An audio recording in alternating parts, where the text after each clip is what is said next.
விஜய் வந்து அவரை சிஎம்மா ஏத்துக்கிறவங்களா அலையன்ஸ் வச்சுக்க தயார் அப்படின்ற மாதிரி ஒரு வந்திருக்கு. உங்களோட நிலைப்பாடு என்ன?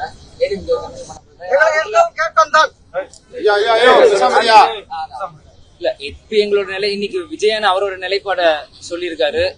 அவரோட நிலைப்பாடு என்னன்ட்டு அவரை வந்து ப்ரூவ் பண்ணதுக்கு அப்புறம் தான் என்ன அப்படி தெரியும். ஏன்னா இன்னைக்கு கேப்டன் 2005 கட்சி ஆரம்பிச்சு 12% வரைக்கும் ஓட் ப்ரூவ் பண்ணி கூட இன்னைக்கு வந்து நம்ம தலைமையில அன்னைக்கு கேப்டன் உச்சத்துல இருக்கும்போது இன்னைக்கு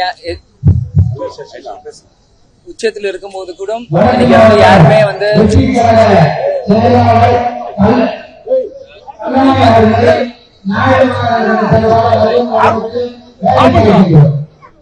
அதனால இன்னைக்கு விஜய் அண்ணன் வந்து இன்னைக்கு வந்து அவரை ப்ரூவ் பண்ணதுக்கு அப்புறம் அதை பத்தி நம்ம இது பண்ணலாம். இன்னைக்கு எங்களோட நிலைப்பாடு இன்னைக்கு அதிமுகவோட தான் நீங்க தொடர்ந்துட்டு இருக்கு.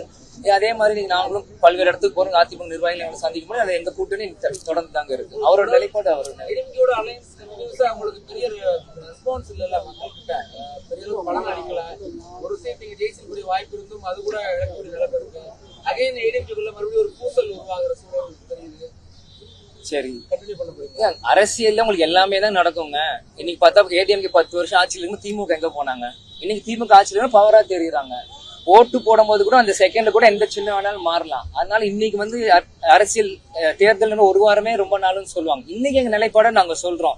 இன்னைக்கு ஏடிஎம்கே நாளைக்கு ஒண்ணு சேர்றாங்களா, அவங்களோட பிரச்சனைகளை சரி செய்யறாங்களா, நீங்களும் சொல்ல முடியும். இன்னைக்கு ஏடிஎம்கே நிர்வாகிகளும் தொண்டர்களும் அந்த தலைவர்களும் முடிவு இன்னைக்கு எங்க சிச்சுவேஷன் நாங்க கண்டினியூ பண்றோம். நாளைக்கு என்ன மாறும் அதுக்கேற்ற மாதிரி நாளைக்கு முடிவுகள் மாறும். இன்னைக்கு தான் நாங்க பேசுவோம். நாளைக்கு பிரச்சனை நாளைக்கு பேசுவோம்.